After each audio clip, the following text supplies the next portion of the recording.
جو لوگ امام جماعت کے بالکل پیچھے کھڑے ہیں وہ براہ راست امام جماعت کی تکبیرۃ الاحرام کے بعد تکبیر پڑھ کے جماعت میں شامل ہو جاتے ہیں۔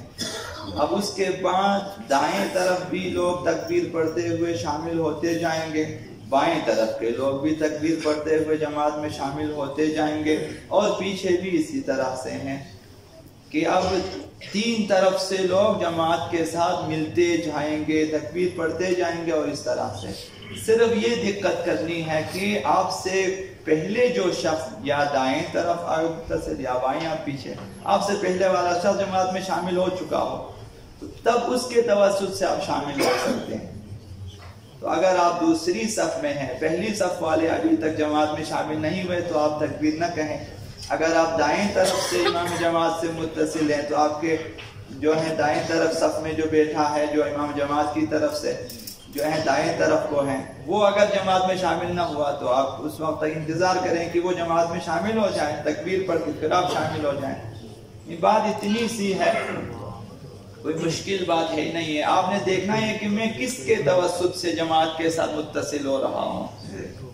تو دیکھیں فاصلہ 1 میٹر سے کم ہونا چاہیے، امام اور مأموم کے درمیان، مأموم اور مأموم کے درمیان بھی۔ تو جو لوگ امام جماعت سے 1 میٹر سے کم کے فاصلے پر ہیں وہ سب امام جماعت سے براہ راست متصل ہے۔ اب وہ 3 افراد ہو سکتے ہیں، ایک فرد ہو سکتا ہے، 4 افراد بھی ہو سکتے ہیں اگر جو ہیں نزدیک بیٹھے ہوں تو وہ لوگ جو ہیں امام جماعت کی تکبیر کے فوراً بعد کہہ سکتے ہیں تکبیر۔ اب اس کے بعد دائیں طرف بھی یکی بعد دیگری اسی طرح تکبیر پڑھتے جائیں، پیچھے بھی اور دائیں طرف بھی۔ یہ مسئلہ ہے۔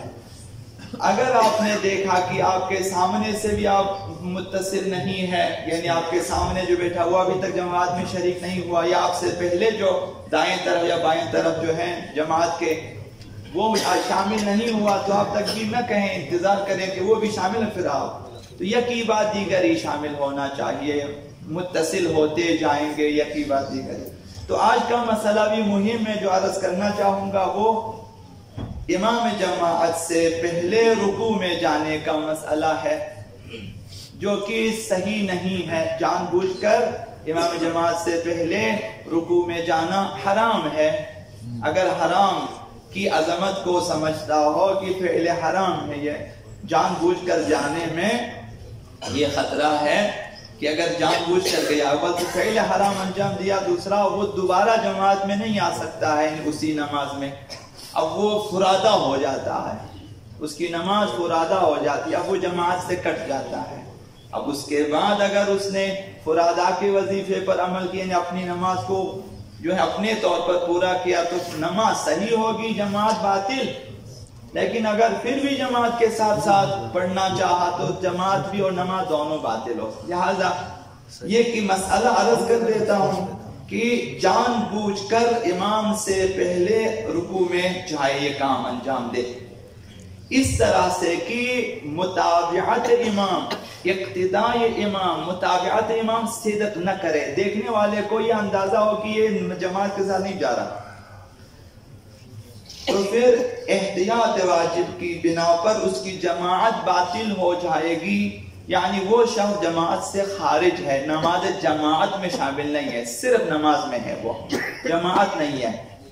تو احتیاط واجب کی بنا پر اس کی جماعت باطل ہو جائے گی۔ لیکن اگر فرادہ کے وظیفے پر عمل کیا تو اس کی نماز صحیح ہو جائے گی۔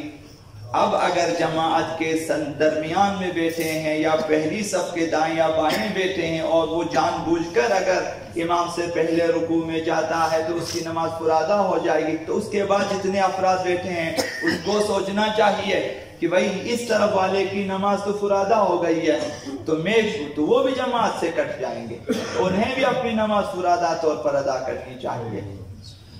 تو اس لیے عرض کیا تھا کہ پہلی صف میں وہ لوگ بیٹھے ہیں کہ جو کم از کم جو ہیں امام سے پہلے رکوع میں نہ جاتے ہوں،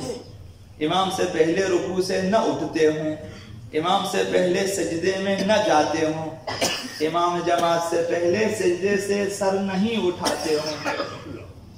تاکہ پہلی صف کی نماز اگر درست رہے تو ان کے پیچھے جتنے افراد ہیں ان کی نماز ٹھیک ہوتی جائے گی۔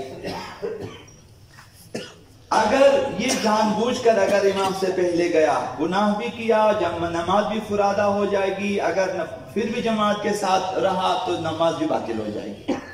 اگر بھول کر امام سے پہلے گیا، غلطی سے جان بوجھ کر نہیں کیا، غلطی سے انجانے میں وہ امام جماعت سے پہلے رکوع میں گیا، اب اسے دیکھنا چاہیے کہ اتنی فرصت ہے کہ میں واپس اٹھوں تو امام کی قراءت کو پالوں، مثلا 1-2 کلمہ قراءت کے والضالین کو، آخری کفو نحت کو مثلا، یا قراءت کے سو پا سکتا ہے، اتنی فرصت ہو تو واجب ہے کہ وہ دوبارہ اٹھے، دوبارہ رکوع سے اٹھے اور ذکر واجب بیت اللہ سستانی کے نزدیک ذکر پڑھ کے مختصر ذکر پڑھیں جو رکوع میں واجب ذکر ہے، مثلا آخری 1 دفعہ سبحان اللہ یا 3 دفعہ سبحان اللہ پڑھ کے اٹھیں۔ یہ جو آپ غلطی سے گئے ہیں، چاہیے کہ رکوع میں ذکر واجب کو پڑھ کر سر کو اٹھا لیں، پھر امام کے ساتھ رکوع میں جائیں، دوبارہ امام کے ساتھ رکوع میں جائیں۔ اس دوسری رکوع میں ذکر مستحب ہے، چونکہ پہلے رکوع میں جو غلطی سے گیا ذکر پڑھ لیا ہے، دوسرے رکوع مستحب ہے کہ پھر ذکر پڑھیں اور امام کے ساتھ باقی نماز کو انجام دیں تو اس کی نماز صحیح ہو جائے گی۔ لیکن اگر اتنی فرصت نہ ہو اس کے پاس کہ اگر میں اٹھا تو امام آئے گا رکوع میں اور میں نہیں اٹھ سکتا، تو اس صورت میں اگر اسے پتا ہو کہ میں اگر ذکر پڑھنا شروع کیا، میں ذکر پڑھوں گا تو پھر امام جو ہے میرے بعد رکوع میں آ جائے گا اور میں واپس جا کر امام کے ساتھ رکوع میں نہیں مل سکتا، اور یہ پھر امام کی متابعت نہیں رہے گی، تو لازم ہے کہ متابعت کو ترک کرے، کہ واپس آ کر امام کے ساتھ جانے کو بھول جائے، چھوڑ دیں اور اسی رکوع میں اسی حالت میں باقی رہے تاکہ امام اس کے ساتھ آ کر ملے، امام جماعت آ کر پھر ذکر پڑھ کر نماز کو امام جماعت کے ساتھ انجام دے۔ یہ انشاءاللہ سمجھ گیا ہوگا۔ غلطی سے اگر گیا، اگر فرصت ہے واپس آئیں امام کے ساتھ، اگر فرصت نہیں اسی جگہ رکے رہیں تائین کی امام آپ کے ساتھ آ کر ملے۔ اگر واپس آ کر امام کے ساتھ رکوع میں جانے کی فرصت ہونے کے باوجود واپس نہ آیا، وہ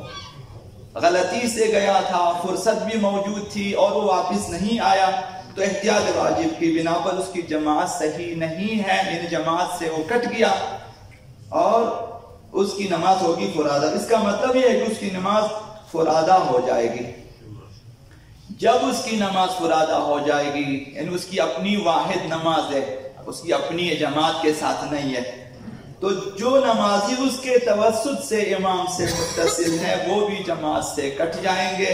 انہیں بھی چاہیے کہ وہ فرادہ طور پر اپنی نماز مکمل کرے۔ اب انہوں نے فرادہ کی نیت سے تمام نہ کیا، نماز کو مکمل نہ کیا، ان کی نماز بھی باطل ہو جائے گی۔ بہرحال یہ خطرے والے مسائل ہیں، تھوڑی سی دقت کرنی چاہیے، معمولی سی دقت، لہذا عرض کرنا یہ ہے کہ خود کو اپنے کنٹرول میں رکھیں اور بالکل ہوشیاری کے ساتھ کہ کہیں امام سے پہلے تو نہیں جا رہا میں، نہ جائیں۔ ابھی امام اگر رکوع سے اٹھنے میں دیر کر دیا، پیچھے سے ذکر پڑھنا شروع کر دیتے ہیں، یعنی دیر ہو رہی ہے، آپ آرام سے بیٹھیں تسلی سے، امام اٹھے۔ یہ جو تکبیرات امام جماعت کے لیے مستحب ہے کہ بلند آواز سے پڑھیں، اسی لیے ہے کہ مأموم متوجہ ہو جائے کہ امام رکوع میں گیا ہے، امام رکوع سے اٹھا ہے، امام سجدے میں گیا ہے، امام سجدے سے اٹھے، یہ چیزیں تو امام کی تکبیر پہ کام کریں۔ جو معمولی غلطی ہو جاتی وہ یہ ہے، امام تکبیر پڑھتا ہے، مأموم رکوع میں جاتا ہے، یہ تھوڑی سی غلطی ہے، یہ نہیں کرنا چاہیے۔ امام تکبیر پڑھیں، اس کے بعد آپ تکبیر کہیں، امام رکوع میں جائیں، پھر آپ رکوع میں جائیں۔